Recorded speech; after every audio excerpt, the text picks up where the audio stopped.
तो आदाब, नमस्कार, गुड इवनिंग, सत श्री अकाल। एक बार फिर आप तमाम लोगों का स्वागत है क्राइम तक की कहानी के इस एपिसोड में। और जैसा कि मैंने वादा किया था, पिछले कई दिनों से न सिर्फ देश बल्कि पूरी दुनिया से आप तमाम लोगों के मेल आ रहे हैं, सवाल आ रहे हैं, और उसमें हर एक को यही जानना चाहता है कि सुशांत सिंह राजपूत की मौत का सच है क्या।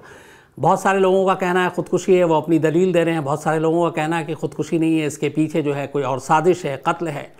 और अलग अलग तर्क दिए जा रहे हैं, तस्वीरों को लेकर, बॉडी को लेकर, स्टूल को लेकर, फांसी के फंदे की हाइट को लेकर।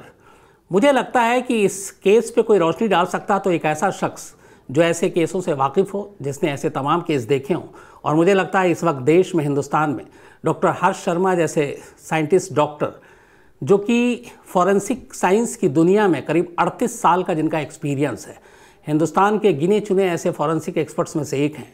4000 से ज़्यादा सीन ऑफ क्राइम पर ये गए हैं। करीब 700 से 800 अकेले सिर्फ सुसाइड के केसेस इन्होंने हैंडल किए हैं और उसको सुलझाया है। तो डॉक्टर हर्ष शर्मा से ज़्यादा बेहतर इस वक्त मुझे लगता है कि कोई भी इन तमाम सवालों के जवाब नहीं दे सकता। और मेरी इस वक्त खुशकिस्मती है कि आज डॉक्टर हर्ष शर्मा जी हमारे साथ हैं।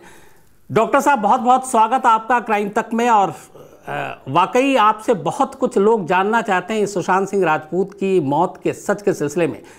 तो स्वागत, और स्वागत के साथ पहला सवाल, आपने सुशांत सिंह राजपूत की मौत की खबर पढ़ी, तस्वीरें देखी? जी, हेलो जी डॉक्टर साहब, आपने सुशांत सिंह राजपूत की मौत के बारे में सुना होगा, आपने तस्वीरें देखी होंगी। जी हाँ, जी हाँ। तो आपको क्या लगता है? देखिए, whatever my experience says, as I told you, I have inspected almost 800 cases of only hanging. So in my opinion, the pictures which are showing, actually I was not at the scene of crime. I haven't seen the anchor point, whether the person can approach over there or not. But the body, picture of the body is suggestive that it is a case of suicide. However, the confirmation that can be done by the autopsy examination, because the typical sign of suicide, they are very, very apparent in the body. Doctor साहब, मैं एक तो आपसे गुजारिश करूंगा कि थोड़ा, चूंकि क्राइम तक की ज़्यादातर फैमिली हिंदी में अगर आप बात करेंगे तो खुशी होगी। जी जी जी। तो मैं ये जानना चाहता हूँ, आपने जो तस्वीरें देखी हैं सारी, बहुत सारे लोगों को शक है, और उस शक की कई वजह हैं। एक एक करके मैं आपसे पूछता हूँ। एक, लोगों का कहना है कि उस पूरे सीन ऑफ क्राइम में या उस कमरे में कोई स्टूल नहीं था, कोई मेज या किसी चेयर या किसी और चीज़ का इस्तेमाल नहीं किया गया हैंगिंग करने के लिए।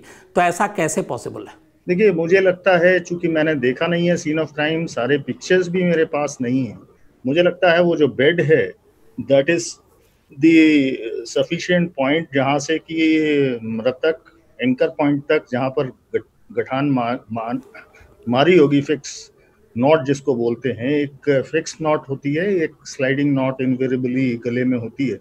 तो जो फिक्स नॉट होती है, that is called the anchor point. Anchor point तक पहुंचने के लिए शायद, चूंकि मेरे पास मेजरमेंट्स भी नहीं है, मैंने सीन ऑफ क्राइम भी नहीं देखा है, तो मुझे लगता है वो बेड के ऊपर चढ़ के ही उस एंकर पॉइंट तक वो पहुंच सकता था। दो चीजें हैं यहाँ पे डॉक्टर साहब जो मैं आपको बताता हूँ जी। सुशांत सिंह राजपूत की हाइट 5 फीट 11 इंच है जी। उस कमरे की फ्लोर से लेकर पंखे की जो डंडी है जी, वो करीब 11 फीट है, और जो फ्लोर से बेड है उसकी हाइट करीब करीब 2 फीट है। हाँ, तो 2 फीट बेड रख लीजिए, और करीब 5-7 इंच, मतलब 6 फीट के आसपास, जी, करीब 7.25-8 फीट होता है, लेकिन अभी भी 2 से 3 फीट ऊपर है। तो क्या ये पॉसिबल है 2 से 3 फीट बिना किसी सहारे के ऊपर फंदा हाथ एक्सटेंड करने के बाद में तकरीबन 3-1 फीट के आसपास हाथ एक्सटेंड हो जाते हैं, 2.5 से 3 फीट के आसपास। तो दैट इज पॉसिबल। अगर 2 फीट हाइट है और मृतक की हाइट जो आप बता रहे हैं, तो that is possible to tie the knot on the पंखा या व्हाटएवर दी एंकर पॉइंट में बी।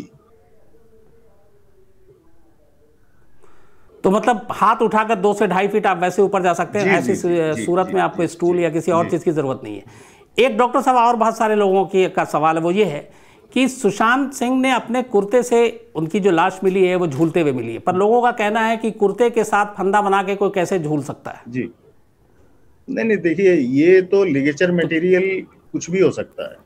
एट टाइम्स दुपट्टा होता है, साड़ी होती है, कोई कुर्ता होता है या ट्राउजर्स होते हैं, ये ऐसा कुछ फिक्स नहीं है। द पर्पस इज दैट कि उससे सस्पेंड होना है या हुआ है, that is important. It can be any ligature material, it can be nylon rope, ये जो जूट की आती हैं, या कपड़ा होता है, कई महिलाएं जो है दुपट्टे से, सलवार से, साड़ी से। तो this is, I don't think, मुझे नहीं लगता कि ऐसा कुछ लिगेचर मटेरियल को लेके कोई ऐसा इशू होना चाहिए। मतलब एक आम कुर्ते से भी आदमी लटक हाँ सकता है। हाँ, कोई भी चीज लिगेचर के रूप में जो इस्तेमाल की जा सके, रस्सी के तौर पे जो चीज इस्तेमाल की जा सके, that can be a ligature material for committing suicide. एक डॉक्टर साहब इसमें और भी चीज आ रही है, बहुत सारे लोग जो गले पे मार्क है जी, उस मार्क को लेकर अलग अलग बातें की जा रही है कि हैंगिंग में इस तरह के ओ या फिर वी इस तरह के शेप बनता है। आपने जो तस्वीर देखी उस तस्वीर में वो मार्क साफ साफ है, जो आपने तस्वीर देखी थी, नहीं, उस मार्क को देखकर आपकी अपनी क्या ओपिनियन है? मेरा ये मत है कि नंबर एक, ये लिगेचर मार्क जो है ये एंटी मॉर्टम, दो तरीके की चीजें होती हैं, दो तरीके के लिगेचर मार्क होते हैं, एक होता है एंटी मॉर्टम और एक होता है पोस्टमार्टम। यानी एंटी मॉर्टम का मतलब ये होता है कि मृत्यु से पूर्व जो भी मार्क बनेगा वो एंटी मॉर्टम होता है। तो इसमें कोई शक नहीं है कि एंटी मॉर्टम लिगेचर मार्क है। रिगार्डिंग ऑब्लिकनेस कुछ इसलिए नहीं कहा जा सकता कि the entire picture of the neck that is not available. I can say, to me, I haven't seen that on the backside of the mark, that is not visible in the photographs. Frontal जो mark है वो बड़ा clear है कि कोई ligature material से ये ऐसा आया है। ऑब्लिक वगैरह की बात तब होती है जबकि पूरा कंटिन्यूस लिगेचर मार्क देखने को मिले। तो रिगार्डिंग फोटोग्राफ ऐसा नहीं लगता है। देखिए, दी जो डेथ्स होती हैं श्वास अवरोधन से, उसमें मोस्टली जनरल सिम्टम्स जो होते हैं वो एक से होते हैं, चाहे वो स्ट्रैंगुलेशन हो, चाहे वो ड्राउनिंग हो, चाहे वो हैंगिंग हो या स्मूथनिंग हो, whatever, because the oxygen supply to the alveoli और द लंग्स, जो लंग को श्वास यानी हवा का आना जब अवरुद्ध होता है तो उससे एस्फिक्शियल डेथ होती है। तो लिगेचर मार्क को लेके ऐसा कुछ नहीं दिख रहा है कि अपन ये कहें कि नहीं ये होमिसाइडल हो। ये जरूर निश्चित है कि ये एंटी मॉर्टम है। अच्छा, आप कुछ और बता रहे थे डॉक्टर साहब की, जैसे कपड़ों पे या बॉडी पे किसी तरह की इंजरी मार्क, और उससे भी आप इन support of the suicidal hanging, मैं कुछ बातें जो मैं कहना चाह रहा था वो इसमें दिख रही हैं, जो कई बार दूसरी बॉडीज में बहुत ज्यादा प्रोमिनेंटली नहीं दिखती हैं, लेकिन इसमें कुछ चीजें बहुत प्रोमिनेंटली दिख रही हैं। नंबर एक कि शरीर पर कोई चोट के, खरोंच के, ब्रूज, एब्रेजन, कंट्यूजन्स वगैरह कुछ नहीं है जो इस बात को इंगित करें कि किसी ने इसको ओवर पावर करके मारा, गला घोंट के मार दिया फिर टांग दिया। क्योंकि जब एक हेल्दी आदमी, जैसा कि यंग आदमी है, और इसको अगर इस तरीके से कुछ हाथापाई हुई होती तो इसके शरीर के ऊपर कुछ ना कुछ इंजुरीज बड़ी एपरेंटली दिखनी चाहिए थी, जो कि बिल्कुल भी नहीं है। दूसरा, इसके जो भी कपड़े पहने हुए हैं, हालांकि कम कपड़े हैं, लेकिन उसके ऊपर भी कोई टीयरिंग इफेक्ट या यानी खींचा खांची करी हो तो शायद कुछ कपड़ा फट गया होता, ऐसा कुछ भी नहीं है। This is again going towards the suicidal hanging. तीसरा, इसमें जो है, जो इसका आइज का पोजीशन है, आइज का position that is typical of suicidal hanging, कि आंखें जो है मोस्टली सुसाइडल हैंगिंग के अंदर अधखुली होती हैं, जैसा ऋषि मुनियों की आंखें होती हैं, उस तरीके का इफेक्ट अपने को दिखाई दे रहा है।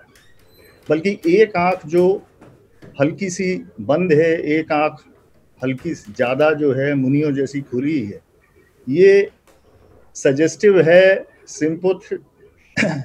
सिंपैथेटिक कंप्रेशन जो है कैरोटिड आर्टरी पे होता है, उसके कारण है ये। It is added advantage in this particular picture जो ये बात बता रहा है कि ये जो है सुसाइडल हैंगिंग है। इसके पंजों को अगर आप देखें तो पंजों को का जो एंगल है वो थोड़ा सा नीचे की तरफ है। ये न्यूरोलॉजिकल रिफ्लेक्सेस होते हैं।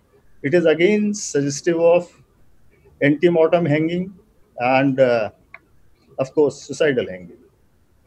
तो इन पॉइंट्स के बेसिस के ऊपर दूसरा जो एस्फिक्शियल डेथ होती है उसमें पासिंग ऑफ यूरिन होता है, पेशाब निकल जाती है और पेशाब का फ्लो जो है वर्टिकल होता है, नीचे की तरफ होता है, क्योंकि आदमी टंगा हुआ है और जब कंप्रेशन नेक पे होता है तो यूरिनेशन होता है और urination is vertical because of the gravitational force. गुरुत्वाकर्षण के कारण जो है पेशाब नीचे की तरफ जाएगा, at times fecal matter comes out. तो ये सब चीजें तो मेरे ख्याल से पोस्टमार्टम में क्लियर होंगी, क्योंकि ये फोटोग्राफ्स के बेसिस के ऊपर देख के बताना संभव नहीं है। जी जी। इसमें एक डॉक्टर साहब, डॉक्टर हर्ष शर्मा जी, इसमें एक सवाल बहुत ही ज़्यादा कॉमन है जो बहुत सारे लोग पूछ रहे हैं, वो ये है कि जैसे बात की हम लोगों ने हाइट की, स्टूल का बाकी किसी चीज़ का यूज़ नहीं है, लेकिन जो मुंबई पुलिस है, अब हमारे उन्होंने रिपोर्टर दिव्येश है उनको बताया है, वो ये बताया, और जो तस्वीरें, एक वीडियो, उस वीडियो में भी कई चीज़ें एस्टेब्लिश हो रही हैं। उनका ये कहना है कि अपने गले में फंदा कसने के बाद बेड से लेफ्ट की तरफ दो अपने आप को एक तरह से जंप मारा, यही कहें कि दोनों पैर, चूंकि नीचे से गैप चाहिए था तो बेड की बजाय बेड के साइड में दोनों पैर को झुला दिया। क्या ऐसा मुमकिन है? देखिए, एक तो पहली बात ये कि स्टूल का इन्वॉल्वमेंट था कि नहीं था ये मुझे अंदाज नहीं है, because after seeing the photograph, जो क्राइम सीन एक्सपर्ट वहाँ गए होंगे या पुलिस गई होगी उनको पता होगा कि उसने एंकर पॉइंट तक पहुंचने के लिए स्टूल का इस्तेमाल किया या उसकी अपनी हाइट जो है that was sufficient to tie the rope, वहाँ बांधने के लिए सफिशिएंट थी। एक बार गले में फांसी लगने के बाद में जब कंजेशन होता है, जब सांस अवरुद्ध होती है, आने में मुश्किल होती है, तो होता क्या है कि आदमी की बॉडी छटपटाती है, और जो छटपटाहट है उसमें वो किस तरीके से बिहेव करेगी ये कोई डेफिनेट पैटर्न होता नहीं है।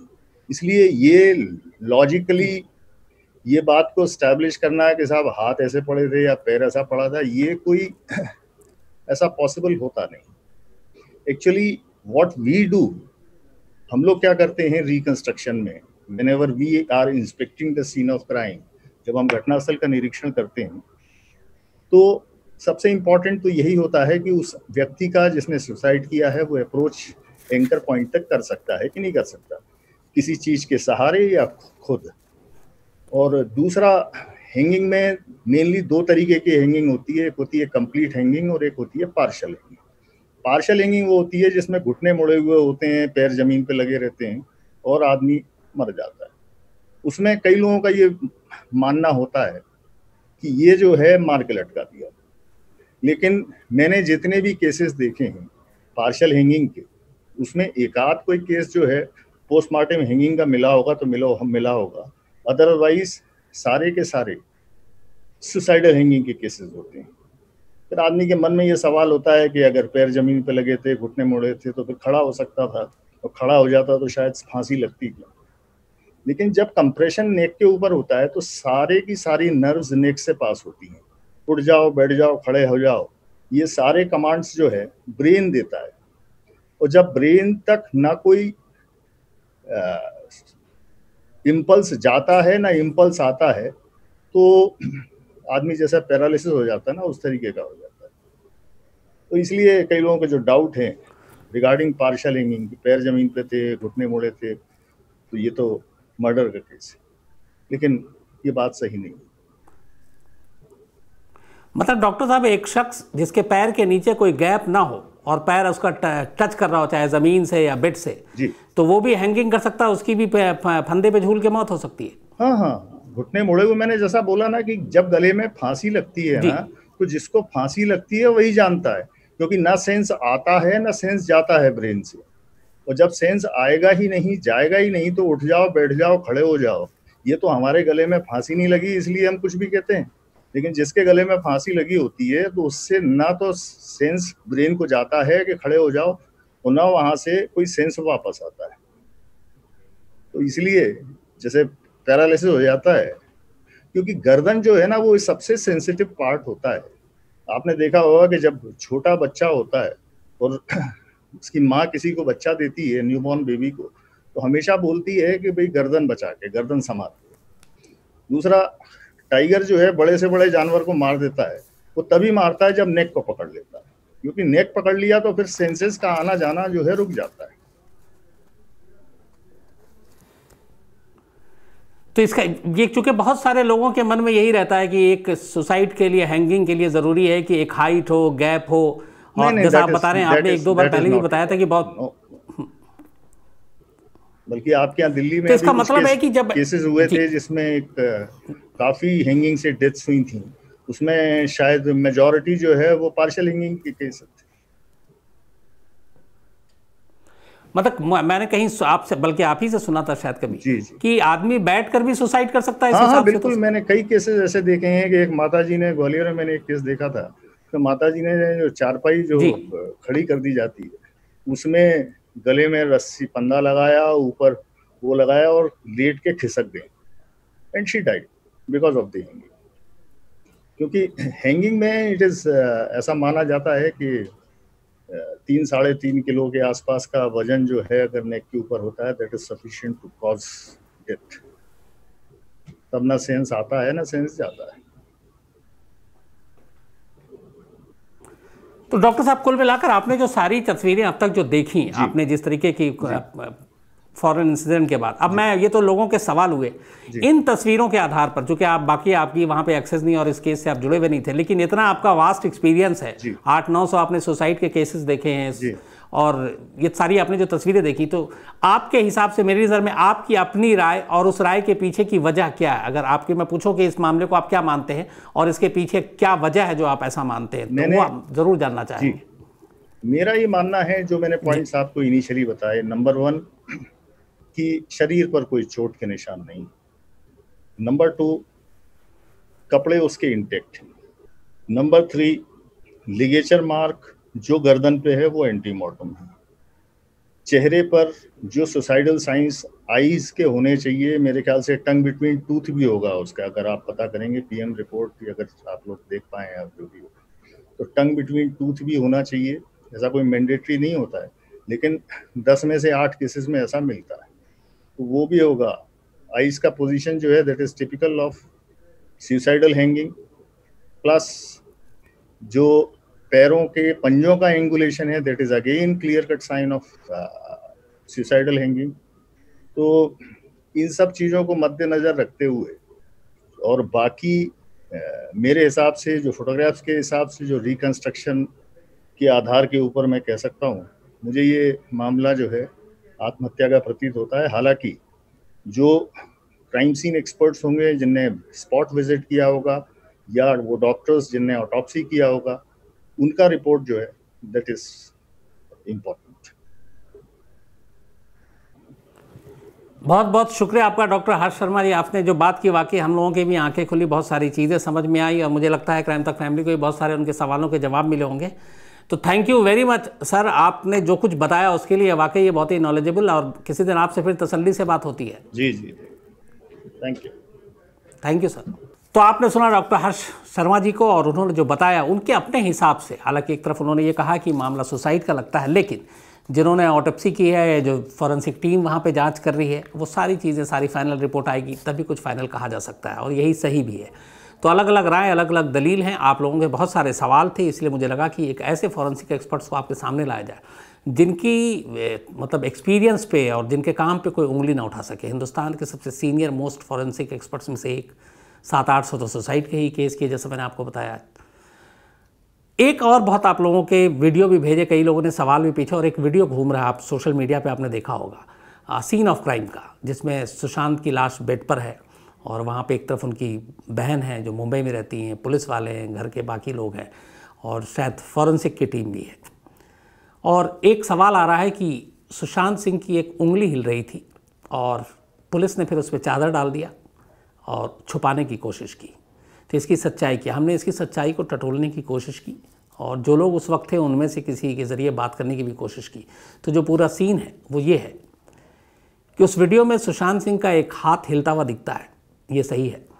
अगर उस वीडियो को आप पूरा ध्यान से देखेंगे शुरू से आखिर तक, तो आप पाएंगे कि वो हाथ तब हिलता है जब एक शख्स, एक पुलिस वाला ही शायद था वो, जो सुशांत की लाश पे चादर ढक रहा होता। चादर के एक मोटा था कंबल था, वो उसके ऊपर कवर भी था, और जिस तरफ से जाकर वो उस बॉडी को कवर कर रहा है, उसके ऊपर चादर डाल रहा है, वहाँ पे स्पेस कम है, तो उसका जो पैर या बॉडी है वो बेड से टकराता है, और जिस पल वो बेड से वो शख्स या वो पुलिस वाला टकराता है, उसी पल उस तरफ, दूसरी तरफ आप देखेंगे कि हाथ भी हिलता है। तो असल में वो उंगली नहीं, ये पूरा हाथ का एक हिस्सा यहाँ से हिल रहा है, और वो हिला इसलिए क्योंकि बेड हिला था, और उस बेड के हिलने की वजह से वो उंगली और हाथ हिली। उस वीडियो में इसी सवाल का जवाब है, नंबर 1। नंबर 2, उस वीडियो को अगर आप और ध्यान से देखेंगे तो शुरुआत में उस वीडियो में जो सीन ऑफ क्राइम का, एक हरे रंग का कपड़े का टुकड़ा पड़ा हुआ है उसी बेड पर जिस पर सुशांत सिंह की लाश है। और फिर जब थोड़ा आप आगे जाएंगे तो आप देखेंगे कि एक हरे रंग का कपड़ा छत से नीचे झूल रहा और हिल भी रहा कमरे के अंदर। एक्चुअली वो पंखे में बंधा हुआ फंदा था, जो हरे रंग का कुर्ता था सुशांत सिंह का, और वो जो टुकड़ा है वो नॉट था जो गले में बांधा गया था, और उसको बाद में जब ये लोग पहुँचे तो वो नॉट को खोल नहीं पाए तो काट कर निकाला, तो वो आधा कपड़े का टुकड़ा नीचे है, बाकी ऊपर लटक रहा है। ये 2 चीज़। अब एक स्टूल का सवाल जो अभी डॉक्टर हर्ष शर्मा जी से हम लोगों ने पूछा, तो मुंबई पुलिस में हमारे जो रिपोर्टर हैं दिव्येश, उन्होंने जब बात की तो उनका ये कहना था कि स्टूल कोई मिला नहीं, कमरे में और कोई ऐसी चीज़ नहीं थी, लेकिन जिस तरफ पंखे का डायरेक्शन है नीचे की तरफ, और जहाँ पे वो कपड़ा लटक रहा है, उस वीडियो में भी देखेंगे आप, वो बिल्कुल बेड के एज पे है, और वहाँ पे एक पुलिस वाला खड़ा हुआ है, और उसके ठीक आप ऊपर देखेंगे कपड़ा लटक रहा है। तो पुलिस का कहना है कि बहुत मुमकिन है कि फंदा कसने के बाद गैप लाने के लिए पैर के नीचे, बेड तो पैर से हटाया नहीं जा सकता था, स्टूल कोई था नहीं, तो उस बेड के नीचे अपने पैर को सुशांत ले गए, ये पुलिस का कहना है। और जो डायरेक्शन है, जो वीडियो आप देखेंगे तो उसमें एक चीज़ आप देखेंगे कि बेड और बेड का एज, किनारा, और उस पंखे का जो फंदा आधा कुर्ता जो झूल रहा है, वो लगभग उसी तरफ इशारा कर रहा है। तो अब जाहिर सी बात है, फाइनल जो इन्वेस्टिगेशन की रिपोर्ट है, सारी रिपोर्ट है, वो आने के बाद ही पता चलेगी, लेकिन इस वक्त जो है बहुत सारे अलग अलग तरीके के सवाल हैं कि सुसाइड है कि मर्डर है।